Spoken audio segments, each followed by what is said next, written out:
Hello dear students, today we are going to start a new topic, that is previous year questions of spectroscopy. This is a topic of BSc final year physical chemistry. This one is first part, and in this session we will discuss the previous year questions related to spectroscopy journal. First question is calculate the degree of freedom. आपको degree of freedom find out करना है। तो देखिए जो degree of freedom होता है, degree of freedom जो है वो हम टू केसेस में देखते हैं। एक देखते हैं लीनियर मॉलिक्यूल के केसेस में और एक देखते हैं नॉन लीनियर मॉलिक्यूल के केस में। आपको फॉर्मूला याद रखना है, उसी के अकॉर्डिंग आप क्या करेंगे, degree of freedom find out कर सकते हो। यदि लीनियर मॉलिक्यूल है तो उस केस में फॉर्मूला जो है दैट इज 3n-5 है, और यदि नॉन लीनियर है तो उस केस में फॉर्मूला है 3n-6। ओके, आप ऐसे याद रख सकते हो, लीनियर के अंदर आपको ओड नंबर माइनस करना है और नॉन लीनियर के अंदर even number, that is 5 and 6। Okay, now देखिए, तो सबसे पहले करते हैं हम HCl मॉलिक्यूल्स के लिए। तो HCl मॉलिक्यूल जो है वो क्या है, आपके पास लीनियर है। कैसे, आपके पास बॉन्ड इसके अंदर कैसा होता है, HCl, तो लीनियर मॉलिक्यूल है। नाउ n यहाँ पर क्या है, जो n हमने फॉर्मूले में डिनोट किया है that is the number of atom, number of atom in the molecule, in the molecule. ठीक है, मॉलिक्यूल के अंदर कितने एटम्स है। अब देखिए, यदि हमने HCl लिखा है तो HCl के केस में आपको यहाँ पे दिखाई दे रहा है कि एक हाइड्रोजन एटम है और एक क्लोरीन एटम है। It means total number of atoms आपके पास 2 हुए। तो vibrational degree of freedom formula हुआ आपके पास, क्योंकि लीनियर मॉलिक्यूल है तो आप ओड नंबर माइनस करोगे दैट इज 5, तो आपके पास क्या हो जाता है 3, और n की वैल्यू 2 है तो 2 in -5 is equal to 1। Okay, second case आपके पास है CO। ठीक है, C double triple bond O, तो ये भी आपके पास क्या होता है, लीनियर मॉलिक्यूल है। n की वैल्यू यहाँ पर एक कार्बन है, एक ऑक्सीजन है, और vibrational degree of freedom again formula 3n-5 होगा। n की वैल्यू यहाँ पे 2 पुट अप कर दीजिए, आपके पास आंसर आएगा 1। ओके, नेक्स्ट केस आपके पास क्या है, H2O मॉलिक्यूल है। अब देखिए जो H2O मॉलिक्यूल होता है that is a non linear molecule. कैसे कि ये लीनियर नहीं है, इसकी स्ट्रक्चर जो होती है दैट इज बैंड शेप। ठीक है, ये क्या होता है, बैंड शेप में होता है, तो ये नॉन लीनियर मॉलिक्यूल है। अब यहाँ पर यदि आप नंबर ऑफ एटम्स डिटेक्ट करो तो आपके पास 2 हाइड्रोजन एटम्स है एंड 1 ऑक्सीजन एटम्स है। इसका मतलब n की वैल्यू यहाँ पर है 3। ओके, सेकेंड थिंग आपने क्या बोला है, नॉन लीनियर मॉलिक्यूल है, तो फॉर्मूले के अंदर इवन नंबर आएगा दैट इज 3n-6। तो आप क्या करेंगे, 3 इंटू 3 मीन्स आपके पास नंबर ऑफ एटम्स कितने 3 है, तो 3 into 3-6 is equal to 4। Okay, next one आपके पास मॉलिक्यूल है CH3Cl। अब देखिए, कार्बन है, एक क्लोरीन एटम अटैच है, और 3 हाइड्रोजन है। स्ट्रक्चर आपके पास टेट्राहेड्रल है, और ये भी क्या है आपके पास, नॉन लीनियर मॉलिक्यूल है। This one is also known linear molecules. So again आपके पास फॉर्मूला होगा 3n-6। अब n की वैल्यू यहाँ पर क्या होगी, देखिए आपके पास क्या है, 1 क्लोरीन, 3 हाइड्रोजन्स एंड 1 कार्बन। तो नंबर ऑफ एटम्स कितने हो गए आपके पास, 5। नंबर ऑफ एटम्स की वैल्यू पुट अप कीजिए और आंसर आपके पास आएगा 9। नेक्स्ट क्वेश्चन है आपके पास, discuss the degree of freedom of triatomic molecules. Triatomic molecule का मतलब है जिसके अंदर 3 एटम्स प्रेजेंट है, ऐसा मॉलिक्यूल्स। क्वेश्चन MDU 2011 के अंदर पूछा गया है। तो देखिए स्टूडेंट्स, जब हम बात करेंगे कि डिग्री ऑफ फ्रीडम, ठीक है, तो मैंने बताया कि डिग्री ऑफ फ्रीडम जो है वो आप 2 molecules that is linear molecule and non linear molecule के केस में इजीली प्रेडिक्ट कर सकते हो। अब ट्राइएटॉमिक मॉलिक्यूल्स के केस में यदि मैं लीनियर का केस लूं तो लीनियर के केस में फॉर्मूला होगा 3n-5 एंड नॉन लीनियर के केस में फॉर्मूला होगा 3n-6। ठीक है, तो ये आपके पास क्या होता है, फॉर्मूला होता है। अब देखिए, यदि मैं एग्जांपल लूं लीनियर मॉलिक्यूल्स जिसके अंदर 3 एटम्स प्रेजेंट है, तो मैं एग्जांपल ले सकती हूँ CO2।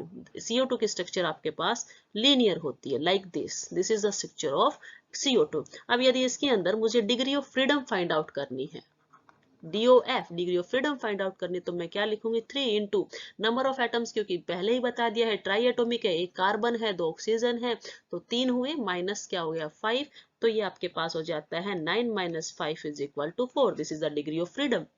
नाउ यदि आप नॉन लीनियर मॉलिक्यूल्स की बात करते हो यदि आप नॉन लीनियर मॉलिक्यूल्स की बात करते हो जिसके अंदर 3 एटम्स हो, तो आप एग्जांपल ले सकते हो SO2 का, H2O का। इसके अंदर 3 ही एटम्स है, एक सल्फर है, 2 ऑक्सीजन है, एक दो हाइड्रोजन एंड एक ऑक्सीजन है, लेकिन जो स्ट्रक्चर है वो लीनियर नहीं है, वो कैसी है, बेंट है, दैट इज नॉन लीनियर है। ठीक है। सेम SO2 की स्ट्रक्चर होती है आपके पास कि आपके पास क्या है S double bond O 4 bond form हो गए हैं, 6 बॉन्ड होते हैं तो ये आपके पास 1। ठीक है, तो ये आपके पास क्या है, नॉन लीनियर मोलिक्यूल है। तो इस केस में आप कैसे निकाल सकते हो, वही 3 × 3 - 6, दोनों ही केसेस में नंबर ऑफ एटम क्या है 3 है, तो 9 - 6 = 3 एंड आपके पास degree of freedoms non linear के केस में 3 आते हैं। तो आप यहाँ से क्या कर सकते हो, कंक्लूजन निकाल सकते हो। कंक्लूजन क्या है कि लीनियर के केस में डिग्री ऑफ फ्रीडम मोर है, ओके, और नॉन लीनियर के केस में डिग्री ऑफ फ्रीडम लेस भी बोल सकते हो या लीनियर से कम है। नेक्स्ट क्वेश्चन है what is signal to noise ratio. Signal to noise ratio क्या है, हमें मेथड्स बताने हैं कि कैसे इसको मिनिमाइज किया जा सकता है। क्वेश्चन MDU 2012 एंड KUK 2011 के अंदर पूछा गया है। तो देखिए कि जब भी आपके पास कोई इलेक्ट्रोमैग्नेटिक रेडिएशंस, ठीक है, सपोज कीजिए आपके पास कोई भी सैंपल है और इसके ऊपर कोई इलेक्ट्रोमैग्नेटिक रेडिएशन जो है वो इंटरेक्ट करती है, तो वहां से क्या प्रोड्यूस होता है, आपके पास करंट प्रोड्यूस होता है। ठीक है, उस करंट को आप किससे डिटेक्ट कर सकते हो, आप उसको एम्पलीफिकेशन या एम्पलीफायर से डिटेक्ट कर सकते हो। वो एम्पलीफाइड करंट आप क्या प्रोड्यूस करता है, सिग्नल प्रोड्यूस करता है। तो आप बोलेंगे करंट से क्या आया है आपके पास, करंट प्रोड्यूस सिग्नल्स। ओके, अब देखिए यदि किसी रीजन से इस सिग्नल्स के अंदर, ये जो सिग्नल्स आपको मिले थे, इनके अलावा कुछ अनवांटेड सिग्नल्स आपको मिलते हैं, ठीक है, जिसकी वजह से जो भी आपके पास बेस लाइन है उसके अंदर फ्लक्चुएशंस आए, तो उसको क्या बोला जाएगा, नॉइस। ओके, तो आप इसको क्या बोल सकते हैं, due to the presence of other component, या तो कोई अदर कंपोनेंट हो या इंस्ट्रूमेंट हो। ठीक है, due to the presence of other components and instrument some unwanted signals are produce, these signals produce fluctuation of the base line called noise. ठीक है, कि हमने बोला कि इलेक्ट्रोमैग्नेटिक रेडिएशंस का सैंपल के साथ इंटरेक्शन से करंट प्रोड्यूस होता है। उस करंट को, वो जो करंट है वो क्या प्रोड्यूस करता है, सिग्नल प्रोड्यूस करता है। ठीक है, इफ किसी कंपोनेंट या किसी इंस्ट्रूमेंटल, जो भी कोई अनवांट इंस्ट्रूमेंट की वजह से आपको कुछ अनवांटेड सिग्नल्स मिलते हैं, ठीक है, तो वो सिग्नल्स क्या करते हैं, जो अनवांटेड सिग्नल्स है वो फ्लक्चुएशन प्रोड्यूस कर देते हैं बेसलाइन के अंदर, जिसको बोला जाता है noise. Okay, now we observe the ratio S/N signal amplitude to the average noise amplitude. जो हमारे पास S/N signal to noise ratio मिलता है वो कैसा मिलता है, आपके पास एम्पलीट्यूड का जो भी सिग्नल S/N सिग्नल एम्पलीट्यूड जो होता है वो एवरेज नॉइज एम्पलीट्यूड जैसा मिलेगा। ठीक है, नाउ देखिए यदि आपके पास S/N की वैल्यू क्या है, हाइयर है, ज्यादा S/N की वैल्यू है, तो उस केस में क्या होगा, आपके पास जो नॉइस है, मतलब अनवांटेड सिग्नल्स जो है उन वो क्या कर किए जा सकते हैं, कम किए जा सकते हैं। ठीक है, यदि अनवांटेड सिग्नल्स कम मिलेंगे तो आपके पास जो मेजरमेंट आएगी वो प्रिसाइज मेजरमेंट आएगी। ठीक है, एक्यूरेट भी बोल सकते हो, प्रिसाइज में जो है मेजरमेंट आएगी।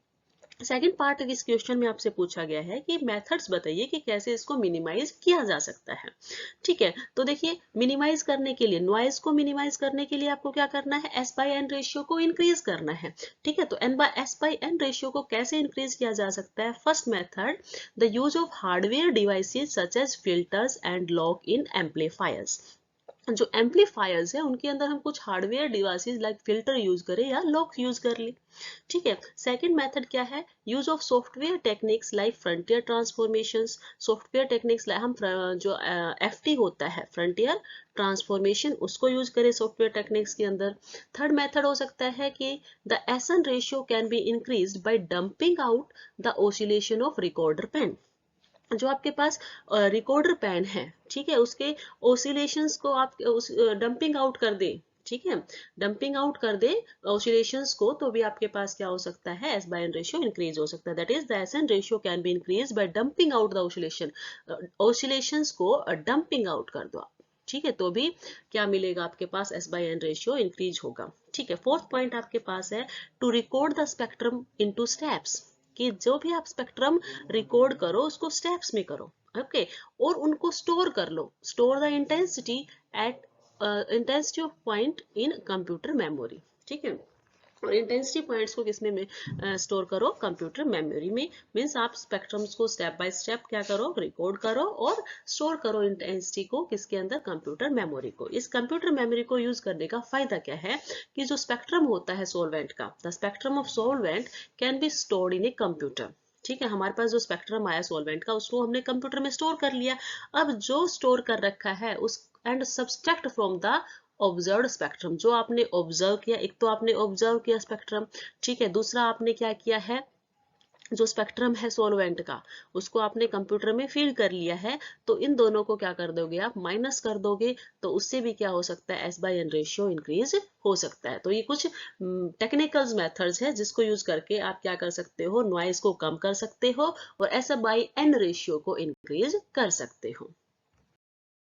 Question is right A note on electromagnetic theory of radiations. ठीक है, इलेक्ट्रोमैग्नेटिक थ्योरी क्या है रेडिएशंस की, उसको आपको उसके ऊपर आपको नोट लिखना है। क्वेश्चन MDU 2015 के अंदर पूछा गया है। तो देखिए स्टूडेंट्स, आप सभी को पता है कि इलेक्ट्रोमैग्नेटिक रेडिएशंस क्या है, जो किसी भी सोर्स से रेडिएंट होती है। ठीक है, आप बोल सकते हो these are the radiant energy emitted from sources like sun, bulb and tubelight. किसी सोर्स से निकलने वाली रेडिएशंस हैं। अब ये कौन सी रेडिएशंस हैं जिसके साथ एसोसिएटेड होता है इलेक्ट्रिक फील्ड भी as well as magnetic field, और ये जो दोनों फील्ड है वो एक दूसरे के परपेंडिकुलर होते हैं और साथ ही साथ परपेंडिकुलर होते हैं to the direction of propagations, that is the electromagnetic radiations.